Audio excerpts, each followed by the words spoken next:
1920 NBC Sports Radio Tri-Cities. I'm Matt Pauley. Cone in transition. A three is good. That might be the dagger. That's Well, that dagger put the Vols up against hated Vanderbilt by 10 late in the game. Tennessee knocking off the Commodores by the final score of 92-84, high-scoring game. Rick Barnes now saying the SEC is the best basketball conference. See, there he was quoted as saying that. That's food for thought. Hey, Tennessee, they're ranked number 24. They were picked to finish 13th in the conference. Admittedly, Texas A&M is dropping like a brick, but nevertheless. So we've got that. I'll get back to the Vols. And also, I guess it should be mentioned, Vic Eaton is transferring away from Georgia. He's going to go to Washington. What, with Jake Fromm? Is that a real big surprise? With the recruits that Georgia are bringing in this year, is that a real big surprise? No. And he's going to a very good school. Sort of like Shea Patterson. I think he's actually trading up when he's leaving Ole Miss to go to Michigan. There you are. So I've been critical of Tennessee and their athletic program, especially what's going on with their football program lately. How can you not be? That's the worst program in the SEC last year, 0-8. I think it's a rebuilding project ahead for Jeremy Pruitt. One thing, though, that I thought that Vols fans had to be hoping for, big time, was that Nick Saban would leave for the NFL. Now, why he would leave for the NFL is another story. I couldn't understand why Nick Saban would want to leave the NFL for a circumstance. I couldn't understand why he'd want to leave for the NFL when he could win his record 7th national championship at Alabama. And one of the really stupidest things I've ever heard Colin Cowherd say is, when we think great coaches, we think the pros. Really? As I scratch my chin, they don't call it Don Shula football. They call Little League football Pop Warner football. Think about that. They don't call,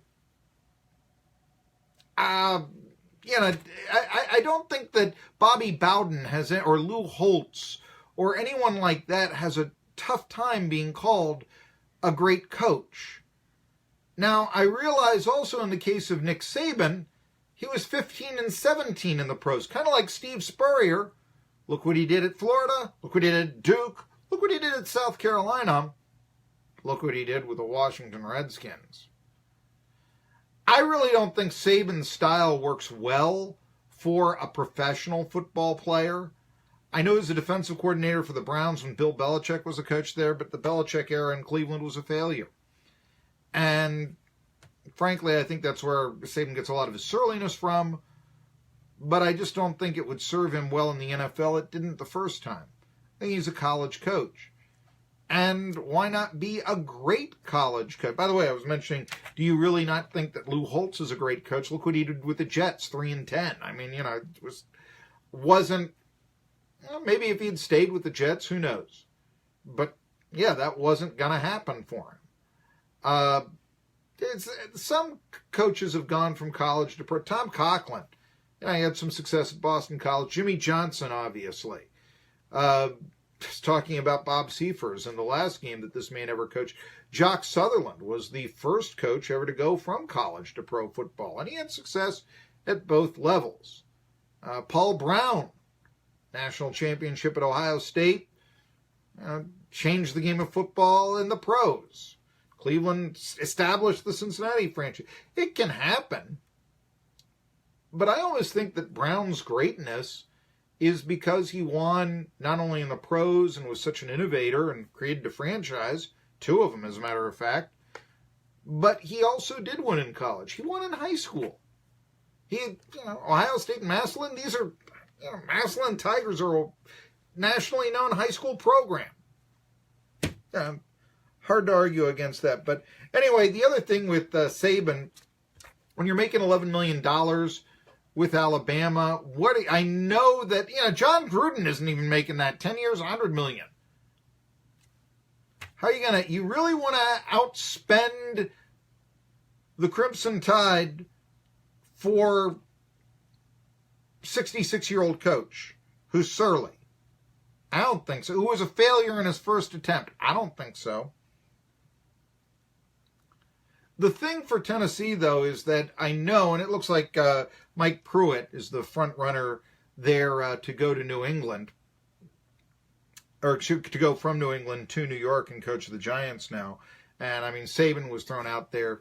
That would really wipe away the memories for Giants fans of Ray Perkins leaving the Giants to go to Alabama. There were a lot of Giants fans that just could not understand. Why do you leave the pros to go to the colleges? And a lot of people that could not figure that one out. But anyway, the thing that I thought for Tennessee fans is that if Saban were to leave, and I don't think he will, but if he were to leave, then the big fear that I think a Tennessee fan should have is that Jeremy Pruitt brings back the Vols, but in 3 years, say Nick Saban steps down, he's got his 7th national championship, and now who would Alabama hire? Oh, they'd hire Jeremy Pruitt. And why wouldn't he go? He's a former member of the Crimson Tide. He's from, why wouldn't he go?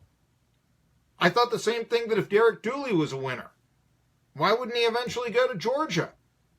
It's one thing about Tennessee right now with their coaching hires. It seems like they're trying to make them breeding grounds for other programs, Southern California or whatnot. And that's one of the reasons why the Vols have fallen so far. Now, if Saban somehow does go to the pros this year, and I don't think he will, but if he does, then yeah, maybe then there's a chance, for Pruitt to stay and have longevity in Knoxville if he is successful, because the other coach may be successful. But if that scenario takes place, that Jeremy Pruitt wins in Knoxville, like everyone hopes that he does around here, and then Saban, in a few years, retires, as he's bound to do because he's 4 years away from 70, who do you think Alabama would look for? And that would permanently put Alabama, or put Tennessee, under Alabama's thumb. Think about that.